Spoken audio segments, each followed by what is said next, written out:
বাংলাদেশ সফরের ঠিক আগ মুহূর্তে অস্ট্রেলিয়া ক্রিকেট শিবিরে নেমে এলো এক বিশাল বিপর্যয়ের ছায়া। আসন্ন দ্বিপাক্ষিক সিরিজ শুরুর আগেই দল থেকে ছিটকে গেলেন অজিদের অন্যতম সেরা ব্যাটিং স্তম্ভ ট্র্যাভিস হেড। একই সাথে ইনজুরির কারণে প্রথম ওয়ানডে ম্যাচে নিয়মিত অধিনায়ক মিচেল মার্শের খেলা নিয়েও দেখা দিয়েছে চরম অনিশ্চয়তা। আইপিএল 2026-এ সানরাইজার্স হায়দ্রাবাদের হয়ে দুর্দান্ত কিছু ইনিংস খেলে সদ্যই দেশে ফিরেছিলেন ট্র্যাভিস হেড। তবে অস্ট্রেলিয়ান গণমাধ্যম কোর স্পোর্টসের খবর অনুযায়ী ওয়ানডে সিরিজে তাকে ছাড়াই মাঠে নামতে হবে অজিদের। অন্যদিকে লখনৌয়ের হয়ে খেলার সময় গোড়ালির চোটে পড়া মিচেল মার্শ এখনও পুরোপুরি ফিট নন। আইপিএলের এই আসরে তিনি 43.13 গড়ে এবং 163.19 স্ট্রাইক রেটে মোট 563 রান সংগ্রহ করেছিলেন। তবে ফিটনেস ক্লিয়ারেন্স না পাওয়া পর্যন্ত বাংলাদেশ সফরে তার মাঠে নামা সম্ভব হচ্ছে না।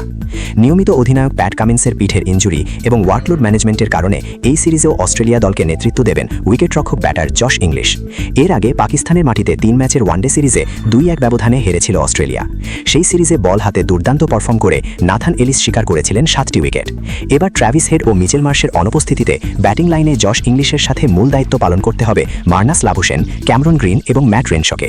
সাথে স্পিন আক্রমণে অ্যাডাম সাম্পা ও ম্যাথিউ কুহনেম্যানের উপর থাকবে মূল ভরসা। আগামী 9 জুন ঢাকার শেরেবাংলা জাতীয় স্টেডিয়ামে প্রথম ওয়ানডে ম্যাচের মধ্য দিয়ে শুরু হবে এই লড়াই।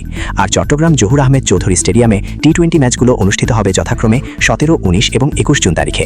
ক্রিকেট মাঠের এমন সব রোমাঞ্চকর এবং ব্রেকিং নিউজ সবার আগে পেতে আমাদের ভিডিওটি ভালো লাগলে লাইক ও শেয়ার করুন এবং আমাদের পেজটি ফলো ও চ্যানেলটি সাবস্ক্রাইব করে পাশেই থাকুন। ধন্যবাদ।